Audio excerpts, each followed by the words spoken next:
So with no further ado, I'm going to introduce our first presenter, Cathy Bennett. Thank you. Cathy. Thank you. Hi, everybody. Well, I've put this slide up because we're nearly there. Some of us have only got 1 or 2 courses to go, so everything's within our goal or within our reach now. Okay, so the topic that I'm going to be concentrating on is homelessness and healthcare. So my name's Cathy Bennett, and I'd like to recognise the traditional territories of the Coast Salish Nation that we stand on. I completed my part-time practicum with Fraser Health in the Population and Public Health Department.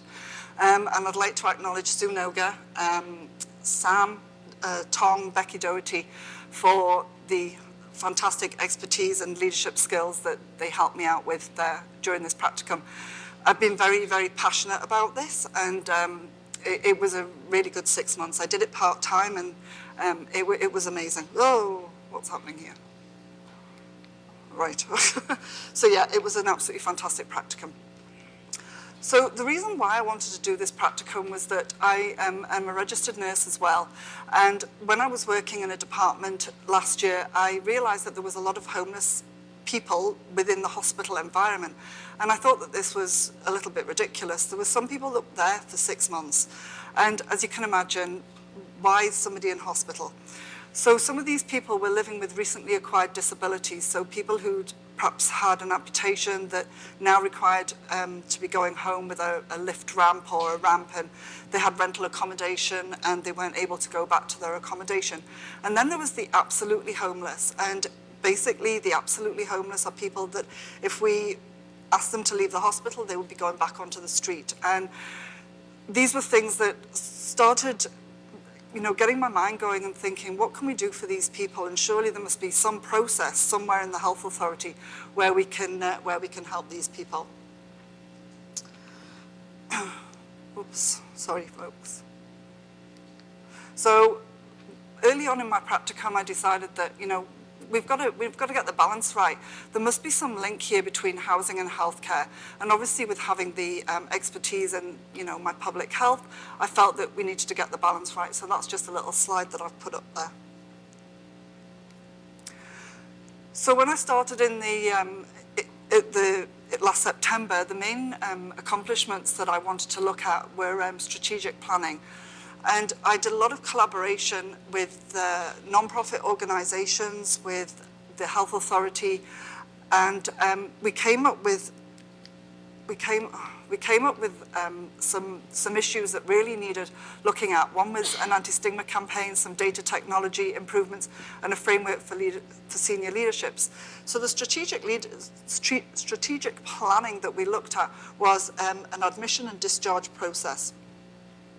And what we found was that people with chronic diseases who were homeless were coming in, and their length of stay in hospital was huge because their conditions were worse by coming into hospital. So those were the sort of things that we were looking at. Sue, I hope you're watching, Sue,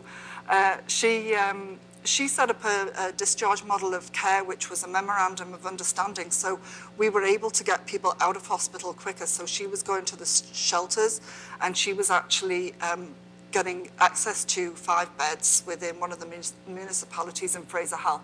So that was a huge, improvement. I didn't have a lot to do with that, but I have been in some of those collaborative meetings. So the cost of homelessness is $7.5 billion a year. I'm not sure if anybody's aware of that. Living in a shelter, these numbers are per month. So living in a shelter is just less than $2,000. Living in prison is just over $4,000. Living in hospital for a month is over $10,000. So if you're looking at somebody living in hospital for 6 months because they're homeless, that's $60,000. And then social housing is $250 a month. The Metro Vancouver 2014 to 2017 comparison counts. I got these numbers for 2017 have literally come hot off the press last week, so I'm really pleased that they came off before this presentation. As you can see, the numbers in 2017 are huge compared to 2014. For those of you that live in the Lower Mainland, you know that there's a a lot of problems at the moment with the homeless population. And these all are underestimates. So this is the overall all count, so 661 extra for this year. So again, strategic planning was looking at the admission and discharge models of care. And what we looked at also was healthcare, in primary healthcare. So we actually were able to sort out a process where a nurse-led clinic can be set up in a shelter. So that prevents people from actually having to access emergency rooms. So we're hoping that the data is going to show that the familiar faces that are normally accessing ER are going to be coming to the shelters. And because of my nursing background, I've been really fortunate, and I've now actually just done a session at the clinic, at the shelter, and we saw 6 people last week. So there's 6 people that would have normally gone to the emergency room. And we actually stopped a discharge. We actually stopped somebody having to be admitted to the ER. So that's just in 1 week. So I'm pretty proud of the achievements that we're making. One of the other senior leadership team meetings that I went to was in a municipality in Fraser Health, and because of the opioid crisis, they were finding that there was a lot of people who were being discriminated against, and there was a lot of stigma from the nurses, unfortunately. So us nurses that are in the room, there's a lot of problems out there about discrimination against the homeless population. So they asked me to put a PowerPoint presentation together, which I did. So I created quite a powerful PowerPoint presentation, and I've delivered that twice to the same municipality. And with that, we actually got people with lived experiences to come in. So the first time we had 2 people who had some drug addiction issues, and the second time was a guy called James, and he's actually on the Metro Vancouver videos, and he came and he was talking about what was happening for people within the emergency room when they came in with drug overdoses. So they were very, very powerful experiences, and it meant that we could collaborate the nurses with the people with lived experience and talk and chat, and they actually gave us some invaluable information that I hadn't even ever thought of. So that was one thing that we just achieved at the end of March.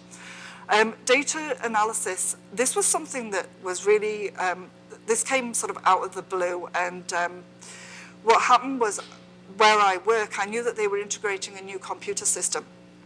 The computer system, all it has when somebody is being admitted to hospital is, for a homeless person, it's no fixed abode. There's no other data that we get for that person on the computer system unless the nursing staff write that. The code that somebody who is homeless gets is ALCFS, so it's alternate level of care, family, social. If you're on a medical ward, you get a medical coding, but you could still be homeless. If you're on a surgical ward, you get SURG, you could still be homeless. But unless you've got an FS coding, a social worker will not see you. So because of the new technology, we were able to integrate into the system some more coding, some subcategories. So for example, couch surfing or being roofless, which means living in your car or a caravan or something like that. So we've actually been able to integrate that into the new computer system. So that's something else that we were able to achieve. And all this is looking at the data analysis and how we can look at that through admission to discharge. It gives faster referrals to the social workers, and it also looks at the admission to discharge process. People who were homeless were not being picked up quick enough, so if they're picked up at admission, then the social worker can start working on the referrals. So all in all, we're hoping that this is going to be some fiscal savings for the health authority. So looking back, I felt that I'd looked at the political factors because I was collaborating with not only non-profits, but I was also collaborating with BC Housing and various other political areas there. I looked at the economic factors and looking at the fiscal savings that the health authority could have, and also the social, end of slideshow. The social factors that this is going to improve health for the homeless population by getting them admitted quickly and discharged quickly. Okay, thank you.